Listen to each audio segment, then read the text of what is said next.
예. 우리 주님이 이 땅에 오신 목적은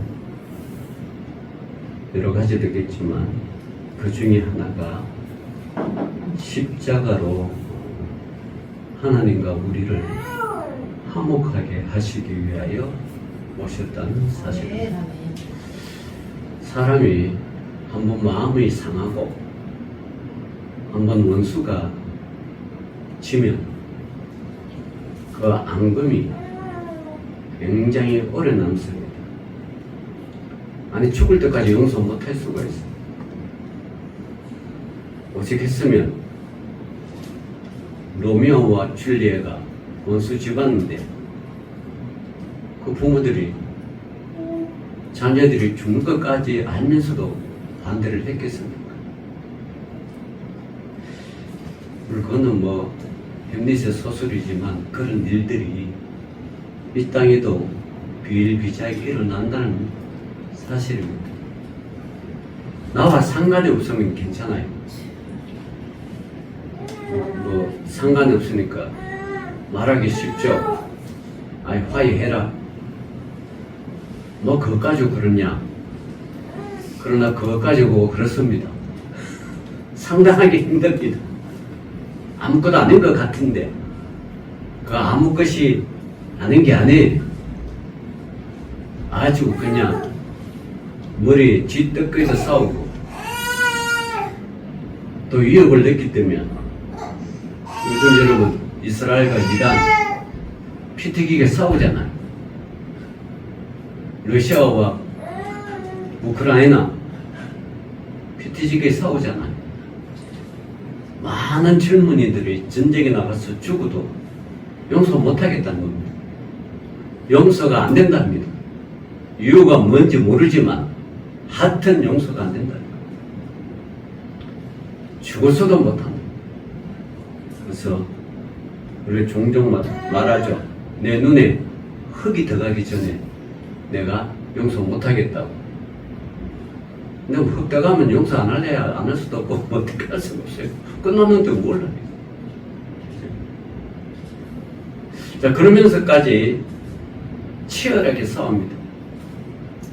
그러나 인생을 돌이켜보면 긴 여정의 시간을 돌이켜보면 무엇 때문에 싸우는지 왜 싸웠는지 나중에는 허무하게 느끼실 때가 있고 왜 그때는 그렇게 아무것도 아닌 걸 가지고 치열하게 싸웠는지 후회할 때가 있습니다. 그래서 하나님께서는 자신의 독생자를 아들을 보내서 화목하게 하시고 화평의 사역자로 세우셨다는 사실입니다. 그것이 예수님은 하나님과 우리 사이를 이어주셨다는 사실입니다. 이어준 거예요. 모든 건요, 수학자가 과학자가 모든 걸 점으로 이어졌대. 근데 그 점이 하나가 있으면 점이지만 그렇게 쭉 연결되면 뭐예요? 그게 선이 되는 거예요.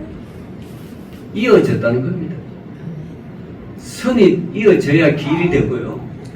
길이 돼야 뭔가 이루어지는 거예요. 점 하나를 쓰면 안 되죠. 하나님은 우리 사이에 막힌 담이 있었지만 예수님께서 허무셨고 십자가의 죽으심으로 하나님과 우리 사이에 화평을 이루셨습니다. 화평을 얻는 사람은 어느 곳에 있든지 화평을 누리며 아버지 하나님께 나아갈 자격을 얻습니다. 부모와 자식 간의 사이가 좋아야 자식이 부모에게 나갈 수도 있고 부모가 자식에게 나갈 수도 있습니다. 사이가 나쁘면 어떻게 해요? 나갈래야 앙금이 있고 여러 가지 이유가 있기 때문에 나갈 수가 없습니다. 그러나 그것은 자녀가 절대 못 풉니다. 풀 수 있는 사람은 부모밖에 없어요. 부모가 풀어야 돼요. 자녀는 그거 딱 깨어나도 이해하지 못합니다. 어떻게 이해하겠습니까? 당연하죠. 그만한 인생을 살아가지 못했기 때문에, 살아보지 못했기 때문에, 경험하지 못했기 때문에 이해가 안 됩니다. 역시 죄로 하나님과 우리 사이에 가로막힌 우리 죄인은 하나님이 하시는 일을 이해하지 못합니다. 이해하지 못하기 때문에 나갈 수가 없습니다. 이해하지 못하고 나간다면 오히려 원망과 불신이 더 쌓입니다. 그래서 하나님께서는 자신의 독생자를 십자가에 내어 주셨습니다. 중으로 말미암아 막힌 담이 허물어졌습니다. 그리고 화평을 이루었습니다. 사람이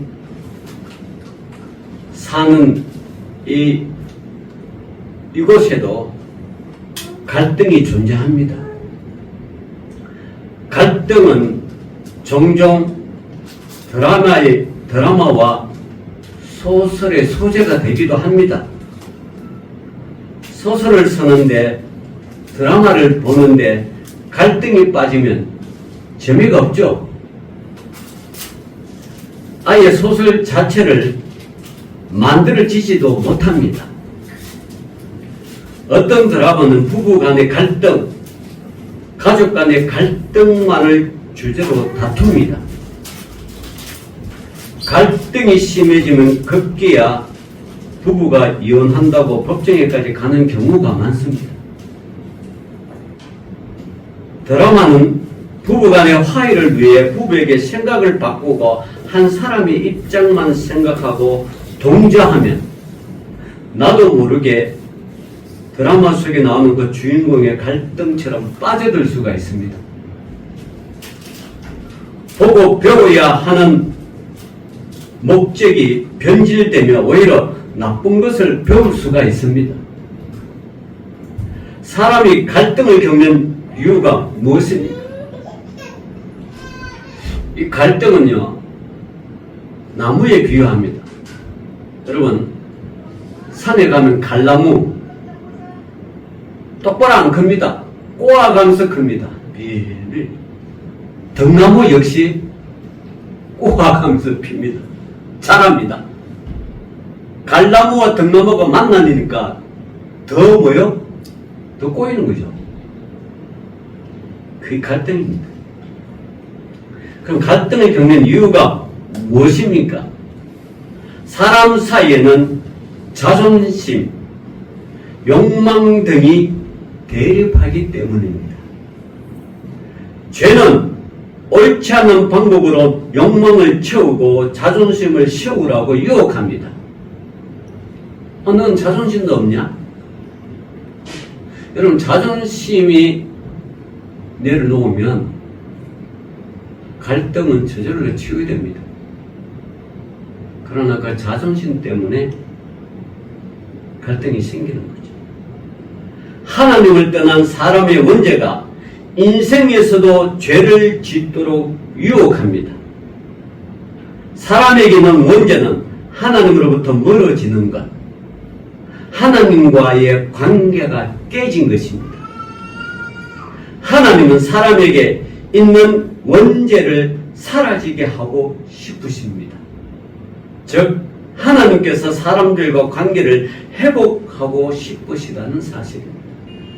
그 방법이 곧 아들을 보내시고 화해를 시키는 그런 사역이시고 그의 역사입니다. 우리는 첫 번째로 화평을 이루어 하나로 만드는 예수님을 보아야 됩니다. 하나님과 우리 사이의 관계가 깨어졌다면 그 깨진 관계를 어떻게 표현을 할 수 있을까? 본문에는 원수된 것, 중간에 막힌 담이 있다는 것으로 표현합니다.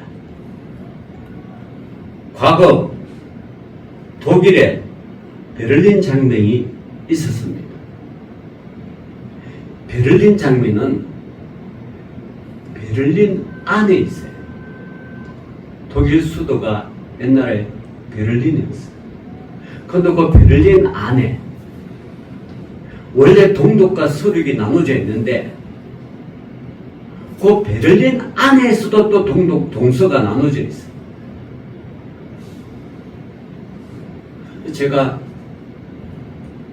또 역사적인 사명을 띠고 또 베를린 방문해 갔잖아요. 그 옛날 동독 사람들이 자유를 찾아 서독으로 오려고 온갖 방법을 다 동원합니다. 심지어는 자동차 엔진 속에 탈출하려고 사람이 자동차 엔진 속에 들어가.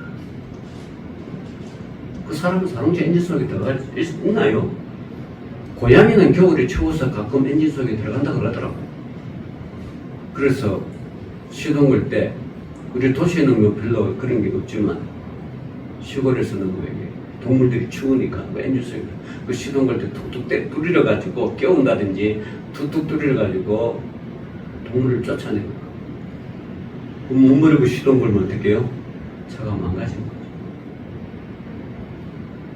하여튼 탈출하기 위해서 자유를 찾아 넘어오기 위해서 자동차 안에 상자 안에 또 배낭 안에 심지어 뭐 비행기를 타고 철조망을 넘고 땅굴을 파고 그 자유를 향한 몸부림이 얼마나 처절한지 그 걸려서 막 죽고 처형당하고 그래도 너무 그래서 베를린 장벽 때문에 동독과 서독이 원수되었습니다. 그런데 장벽이 무너지고 통일이 되었습니다. 강사님도 알 거예요. 베를린 장벽 1980년대 넘어질 때 뭐 올라가가지고 뭐 돌깨고 그도 그 장면을 봤죠. 근데 그 장벽이 무너지니까 뭐요? 통일이 돼요.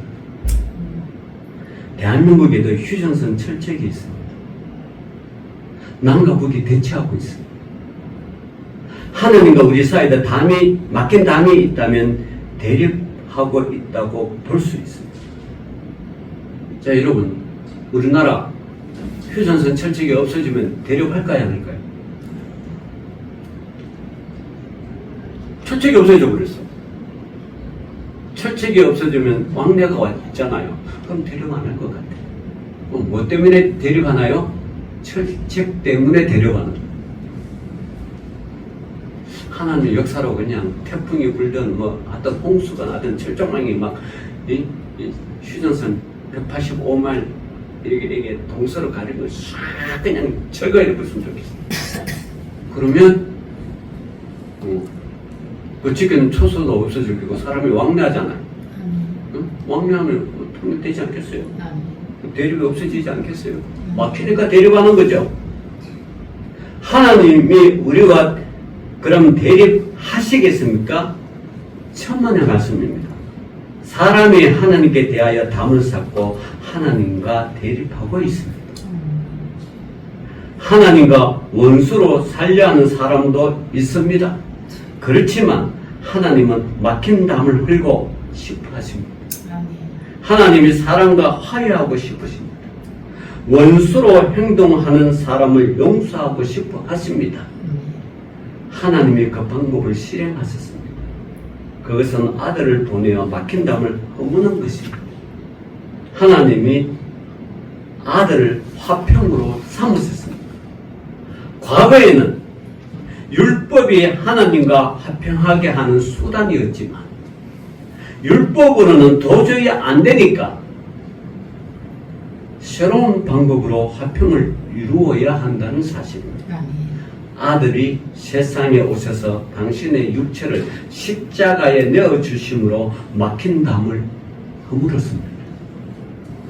사람이 아들의 희생을 안다면 하나님께 마음을 얻고 믿음으로 앞에 서야 합니다. 두 번째로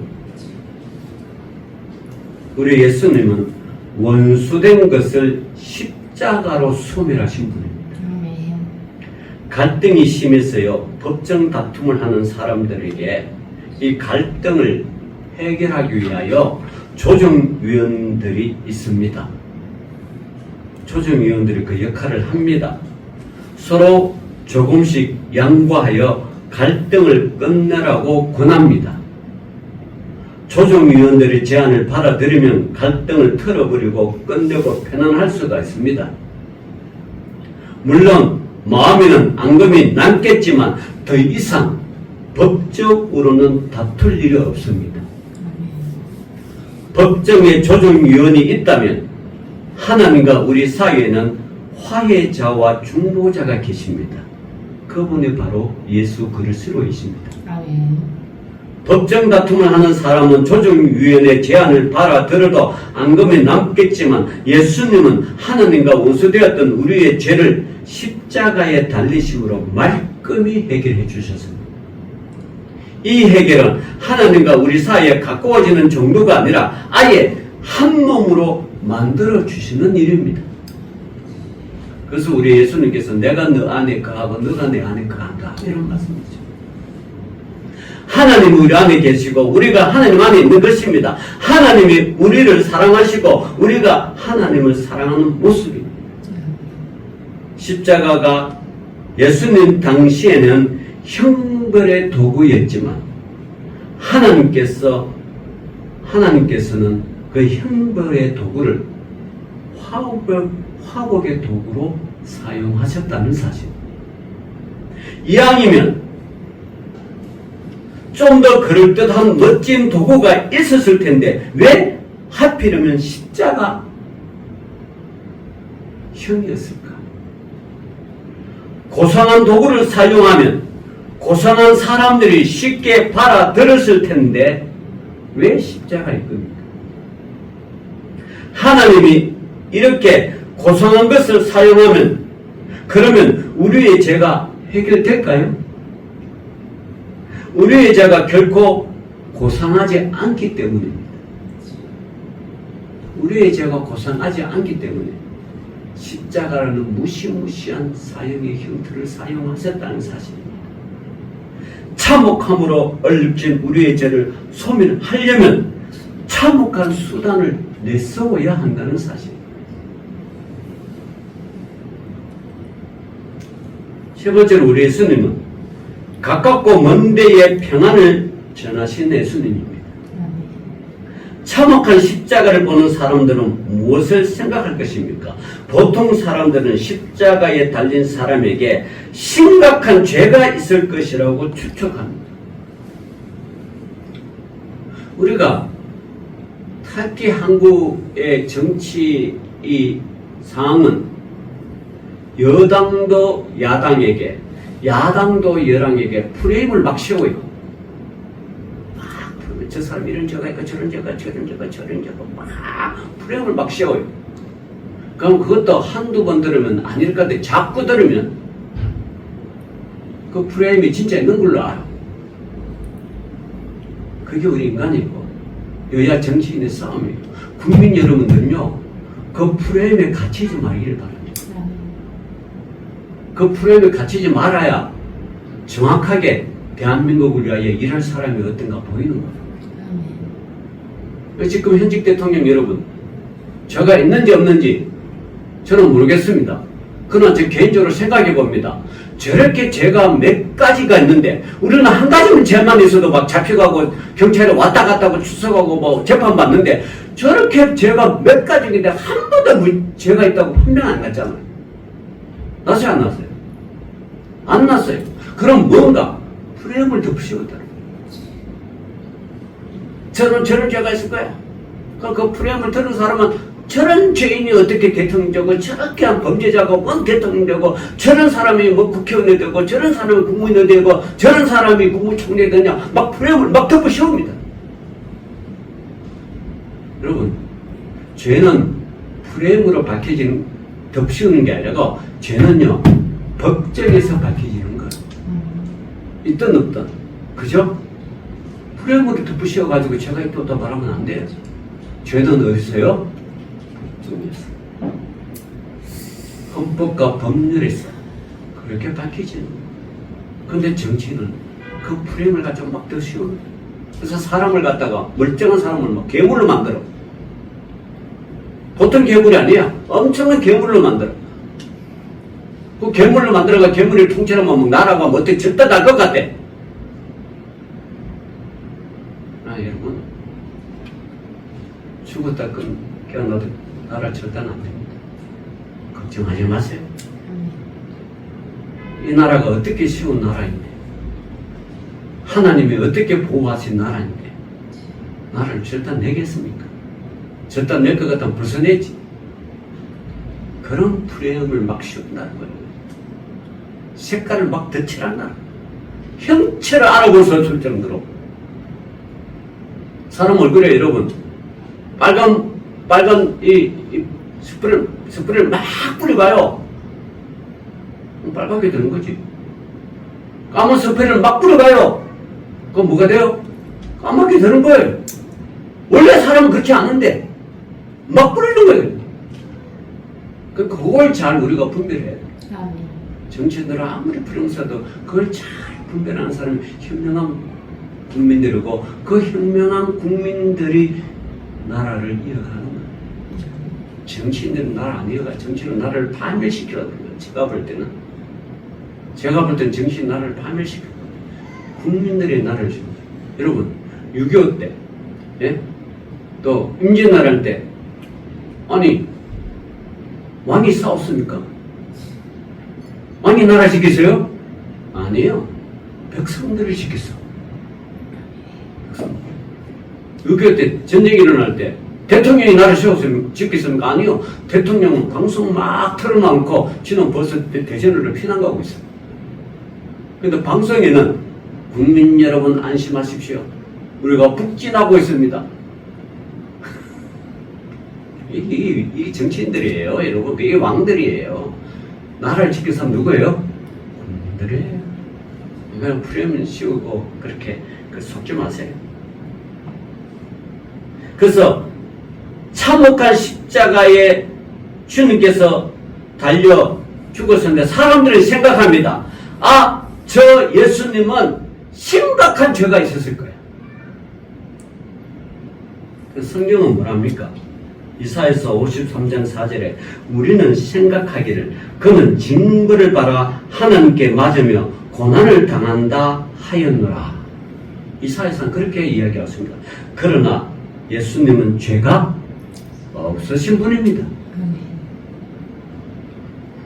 히브리서 4장 15절에 우리에게 있는 대제사장은 우리의 연약함을 동정하지 못했을 이가 아니요 모든 일에 우리와 똑같이 시험을 받으신 이로되 죄는 없으시니라. 우리 예수는 죄 없이 십자가 달렸지 죄가 있어서 달린 게 아니에요. 그런데 사람들이 생각하기를 죄가 있다. 그렇게 프레임을 더 씌우는 거예요. 그거 여러분 잘 우리가 분별해야 돼. 이 땅에 살면서 정말 잘 분별해야 돼. 사실 예수님이 당하신 참혹한 고통은 사람에게 자기들의 참혹한 죄를 생각하고 회개시키려고 한다는 사실입니다. 그가 찔림은 우리의 허물 때문이요 그가 상함은 우리의 죄악 때문이라고 이사야서 53장 5절에 분명하게 말씀하고 있습니다. 예수님의 십자가를 보고 자신의 죄를 알고 회개하는 사람이 하나님 앞에 설 수 있습니다. 하나님은 죄를 회개한 사람을 받아들이십니다. 그게 누구든지 남녀노소 가진 자나 못 가진 자나 어떤 피부 색깔도 상관없이 그가 하늘 앞에 죄를 회개한 사람이면 받아들입니다. 자, 그러면 예수님은 이 땅에 오신 목적이 뭡니까? 네 번째로 아버지께 가는 방법을 알려주신 분입니다. 우리가 자동차 키면 길을 모를 때는 옛날에는 지도 보고 찾아갔어요. 저도 지도 보고 찾아갔어요. 5,000분의 1 지도 보고 그러고 가다가 이정표 보고 근데 요즘은 하도 도로가 자꾸 나면 도로가 생기고 자꾸 나면 도로가 생겨가지고 지도가 도저히 따라가지를 못해. 지도는 하고 발행하고 인쇄 찍었는데 시간 오래 걸리잖아요. 이거 뭐가 나왔어요? 내비게이션. 그거 딱 큐옥하면 쫙쫙쫙. 예수님은 이 땅에 오신 것은 아버지께 가는 방법을 알려주신 분입니다. 사람이 갈등으로 법정 다툼을 할 때 조정위원들의 역할로 양쪽에 화해할 수가 있습니다. 화목할 수가 있습니다. 예수님은 우리를 하나님과 화목하게 하시고 동시에 사람들과도 화목하게 하신 분입니다. 사람이 서로 화목하면 다른 사람들 보기에 좋습니다. 싸우는 모습을 보면 사람들은 어느 한쪽 편을 들 수는 있겠지만 싸우는 양쪽 모두는 안 좋게 봅니다. 혹시 믿음의 사람들이 갈등을 하면 하나님은 어떻게 보실까요? 이쪽 편을 들까요? 저쪽 편을 들까요? 예? 계급 따라 목사 편을 들까요? 성도 편을 들까요? 계급 놓고 목사 편 드나요? 장로님 편 드나요? 그 싸우는 자체가 하나님이 뭐요? 힘들어 하시죠. 물론 진리와 윤리의 측면에서 본다면 하나님은 어느 한쪽 편을 들어주실 것입니다. 그러나 단순한 의견, 목적을 이루기 위한 방법의 차이, 어떤 일을 실행하는 데 있어서 우선순위의 차이라면 하나님은 어떻게 생각하시겠습니까? 팽팽한 의견 대립으로 얼굴 붉히고 서로를 비난하는 사람을 하나님은 과연 기뻐하시겠습니까? 교회 안에서 이런 일이 없다고 어떻게 장담할 수 있겠습니까? 이럴 때 우리가 생각할 일은 예수님이 행하신 화평이고 예수님이 전하시는 평안이어야 합니다. 평안을 얻는 우리는 모두 한 성령 안에 있는 사람들입니다. 성령이 우리에게 평안을 기억하게 하십니다. 보혜사 성령이 오셔서 예수님의 말씀을 기억하게 하시고 예수님이 주시는 평안을 누리게 하십니다. 예수님이 은혜로 화평을 이룬 사람, 화목의 일을 이룬 사람, 성령을 받아 평안한 사람이 하나님 앞에 자신감을 갖고 나아갈 수가 있습니다. 그래서 사람이 늙어 인정할 때는요, 다 내려놓고 가잖아요. 손도 다 펴죠. 주먹 쥐고, 세상에 태어날 때는 주먹 쥐고는 왔지만, 죽을 때는 어떻게 해요? 다 내려놓는. 세상에는 태어날 때 애를 옷 입을 때는 이 주머니 저 주머니 있지만 세상에 떠날 때는 수인은 주머니가 있어요 없어요? 있다 없다? 없다. 왜 없어요? 가져갈 게 없다. 가져가봤자 다 천국에는 쓰레기다. 그죠? 천국에도 쓰레기잖아. 그 쓰레기를 왜 가져가요? 분리수거가 다 없어요. 쓰레기 가져가면 안 돼요. 그래서 우리는 하늘 앞에 나아갈 때는 화평의 사람, 성령 안에서 평안의 사람만이 하늘 앞에 나아갈 수 있습니다. 그게 예수님이 하셨던 그런 일입니다. 말씀을 맺겠습니다. 사랑하는 성도 여러분, 우리는 18절을 보면 이는 그로 말미암아 우리 둘이 한 성령 안에서 아버지께 나아감을 얻게 하려 하심이라. 예, 우리 주님 이분이 화평이십니다. 화평하신 이 주님을 믿는 저와 여러분은 화평으로 주님 일을 잘 따르며 화평으로 성도들 간에 교회 안에 모든 일, 세상의 모든 일을 주님의 명령 따라 화평을 이루며 살아가시기를 주 이름으로 축원합니다. 아멘. 기도합시다. 주님 감사합니다. 오늘도 예수 믿는 저희를 화평의 사람으로 세워나갈 수 있도록 또 화평의 사람으로 살아갈 수 있도록 도와 주시옵소서. 예수님 이름으로 기도 올려옵나이다. 아멘. 아멘.